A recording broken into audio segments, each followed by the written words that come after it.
Bon mercredi, bienvenue à votre émission de la Victoire de l'amour. Je sais aujourd'hui qu'à peu près tout le monde est en congé en ce 24 juin. Je vais vous souhaiter une superbe journée en espérant qu'on pourra bien se reposer et bien fêter aussi. On rejoint immédiatement notre ami Luc Faneuf.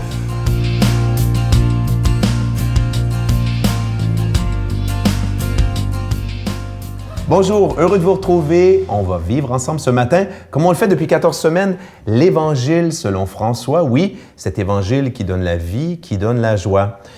Le gazouillis de François, en date du 3 avril dernier, allait comme suit.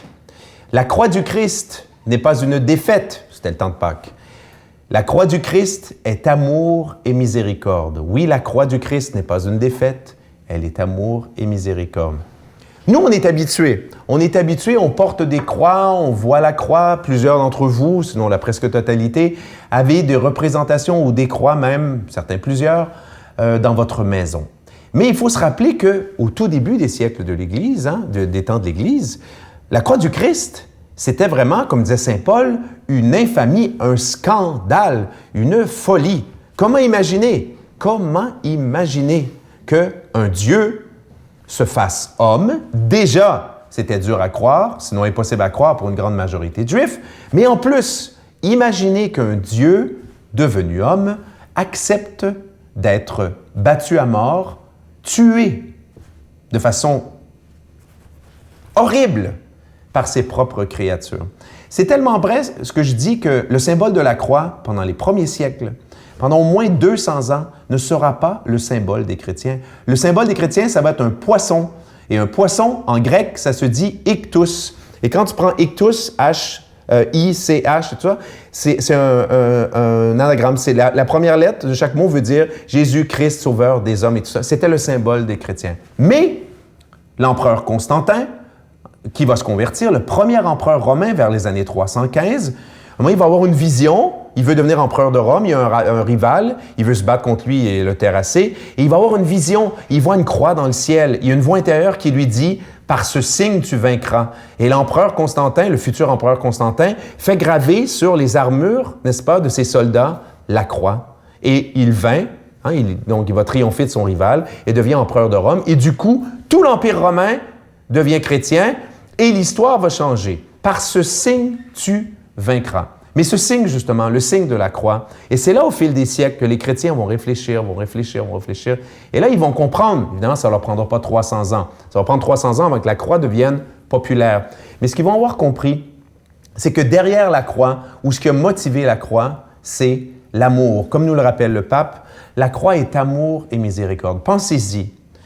Est-ce que Dieu pouvait aller plus loin dans sa manifestation d'amour que justement la croix, que d'accepter comme ça d'être tué par la haine du monde et justement pardonner, continuer de répéter « Père, pardonne-leur, je les aime quand même ». Oui, la croix est amour et miséricorde. Notre Père qui es aux cieux, que ton nom soit sanctifié, que ton règne vienne, que ta volonté soit faite sur la terre comme au ciel. Donne-nous aujourd'hui notre pain de ce jour. Pardonne-nous nos offenses comme nous pardonnons à ceux qui nous ont offensés. Ne nous laisse pas entrer en tentation, mais délivre-nous du mal, car c'est à toi qu'appartient le règne, la puissance et la gloire pour les siècles des siècles. Amen. Pour une dernière semaine, je vous parle de ce beau cadeau du mois. Je vous en parle depuis déjà 3 semaines. Il s'agit d'une exclusivité de la Victoire de l'amour, de beau pendentif qu'on appelle de la croix glorieuse. Enfin, mesdames, je sais que vous allez être très contentes, il vient enfin avec la chaîne qui est plaquée argent. Et la croix glorieuse, elle est ornée de petits zircons. Ce que j'aime de ce bijou-là, c'est vraiment un beau bijou. C'est discret et je trouve que ça fait très classe. Alors, on l'a bien choisi, on l'a fait faire sur mesure pour la Victoire de l'amour. Alors, je vous rappelle évidemment que ce pendentif, il est déjà béni. Merci de votre grande générosité. Je vous rappelle qu'on doit payer pour la télévision. On paye pour la production, mais aussi pour la diffusion. Et ce qui est beau, on n'a pas de subvention, là. C'est vraiment les dons de chaque personne qui se disent à travers tout le Canada, et même des États-Unis, Saint-Pierre et Miquelon, qui disent « Nous, on veut garder cette émission en ondes. » Ça fait 20 ans et j'espère qu'on pourra encore être là pour des dizaines et des dizaines d'années. C'est vous qui avez la réponse dans vos mains. Je vous donne l'adresse. La Victoire de l'amour, casier postal 120, succursale Boucherville à Boucherville, le J4B 5E6, je vous la redonne. La Victoire de l'amour, casier postal 120, succursale Boucherville à Boucherville, le J4B 5E6. Également par téléphone, par carte de crédit du lundi au vendredi de 8h30 à 16h30 dans le 514-523-4433, 523-4433 ou sans frais, le 1-888-811-9291, 1-888-811-9291 et aussi sur notre site Internet, le www.lavictoiredelamour.org. Merci de tout cœur de votre générosité.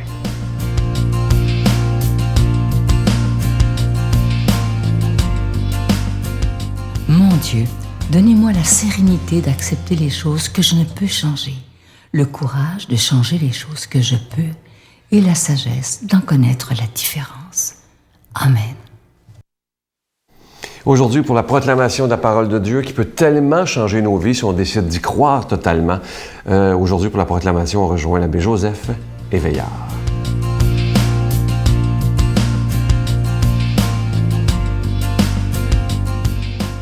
Bénédiction pour tous les frères et sœurs qui nous regardent ce matin. Lumière de Dieu dans notre vie pour toutes les personnes qui acceptent Jésus comme leur sauveur. Et ce matin, j'ai la chance de partager avec le peuple québécois qui fête la Saint-Jean-Baptiste. N'oublie pas que cette fête est tout d'abord une fête spirituelle. Nous voulons revenir à l'essentiel de cette fête qui est la Saint-Jean-Baptiste. Écoutons ce que Saint Luc nous dit ce matin. Quand arriva le moment où Élisabeth devait enfanter, elle mit au monde un fils. Ses voisins et sa famille apprirent que le Seigneur lui avait prodigué sa miséricorde et ils se réjouissaient avec elle. Le 8e jour, ils vinrent pour la circoncision de l'enfant. Il voulait le nommer Zacharie, comme son père. Mais sa mère déclara, « Non, il s'appellera Jean. » On lui répondit, « Personne dans ta famille ne porte ce nom-là. » On demandait par signe au père comment il voulait l'appeler. Il se fit donner une tablette sur laquelle il écrivit, « Son nom est Jean. » Et tout le monde en fut étonné. À l'instant même, sa bouche s'ouvrit, sa langue se délia. Il parlait et il bénissait Dieu. La crainte saisit alors les gens du village, et dans toute la montagne de Judée, on racontait tous ces événements. Tous ceux qui les apprenaient en étaient frappés et disaient, « Que sera donc cet enfant ?» En effet, la main du Seigneur était avec lui. L'enfant grandit et son esprit se fortifiait. Il alla vivre au désert jusqu'au jour où il devait être manifesté à Israël. Parole de vie, parole d'encouragement, parole de lumière. Le nom de Jean signifie Dieu fait grâce. Dieu fait grâce. Ce qui s'est réalisé, Dieu a fait grâce à son peuple. Dieu fait grâce à Élisabeth et à Zacharie. Dieu fait grâce à toute l'humanité. Il voit les souffrances de son peuple et beaucoup se sont enfermés dans la violence, la haine, l'égoïsme, la rancune. Tout cela ne fait qu'enfoncer l'homme dans son malheur.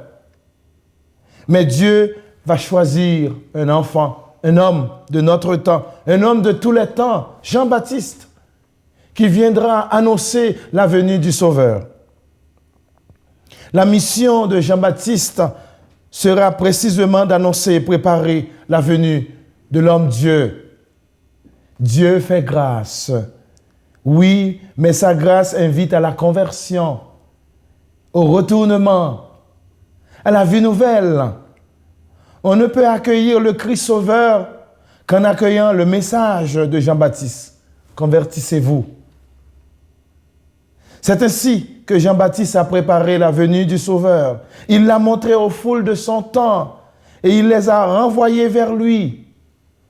À la suite de Jean-Baptiste, nous sommes tous appelés à préparer la venue du Sauveur dans nos vies, dans nos familles, dans nos institutions, dans nos associations.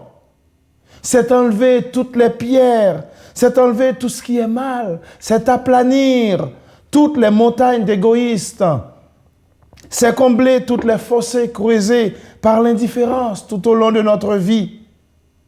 Fêter la Saint-Jean-Baptiste, c'est nous préparer à fêter celle de Jésus. C'est ce qui se prépare pour la grande fête de Noël. Mais nous ne devons pas oublier, frères et sœurs, c'est en nous, dans nos vies, que le Christ veut naître. Le Christ veut naître aujourd'hui dans notre monde. Le Christ veut naître dans nos situations que nous vivons aujourd'hui. Situation de peur, situation de découragement, situation de peur. Oui, le Christ veut naître au Québec. Il veut naître dans nos institutions, politiques ou religieuses. Jésus est prêt à venir partager le chemin avec nous. Dieu vient à nous par sa grâce et il nous rejoint dans nos communautés. Il nous rejoint quand nous sommes réunis en son nom. Il nous rejoint chaque jour. Et cette émission nous rejoint dans nos difficultés, dans nos peurs. Cette parole nous rejoint dans tout ce que nous vivons aujourd'hui. Comme Jean-Baptiste, nous sommes invités à travailler chaque jour à la réussite du projet de Dieu qui veut le salut de toute l'humanité.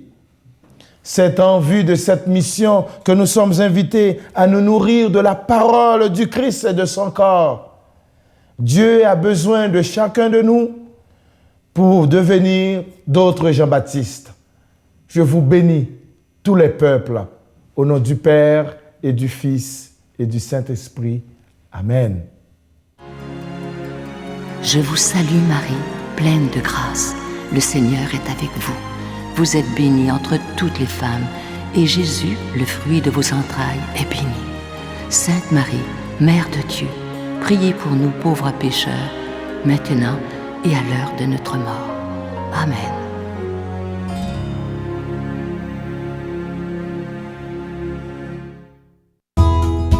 La Victoire de l'amour vous invite à sa retraite spirituelle dans le centre du Québec, les 9, 10 et 11 octobre 2015. Sous le thème « Dieu est miséricorde, il espère et pardonne », venez vivre des moments de ressourcement inoubliables, en compagnie de l'abbé Robert Jolicoeur, Sœur Angèle, Sylvain Charon, Miguel Padilla et un spectacle de l'unique Robert Lebel à l'hôtel et suite Le Dauphin à Drummondville. Réservez rapidement à notre bureau au 514-523-4433 ou sans frais au 1-888-811-92-91. Venez vivre une fin de semaine exceptionnelle, remplie d'amour, de paix et de joie.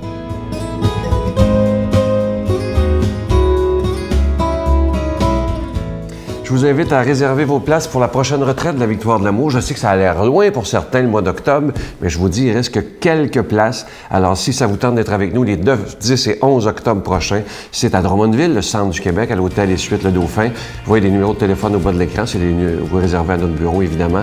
Toute la fin de semaine avec l'abbé Robert Jolicoeur, je sais que ça va être des très beaux moments. L'abbé Robert Lebel nous fait un spectacle, Sœur Angèle, Miguel sera là et je serai là également. J'espère vous y rencontrer. À demain. Bye. Moi, souffrir pour la foi, ça ne me dérange pas. Mais oui, ça m'a étonné, ça. Oui. Vous êtes prêt à souffrir pour Jésus? Oui. Moi, si quelqu'un veut me persécuter parce que j'ai la foi en Jésus, je vais l'affronter n'importe quand. Mais là... Vous savez que c'est rare qu'on entend ça, hein?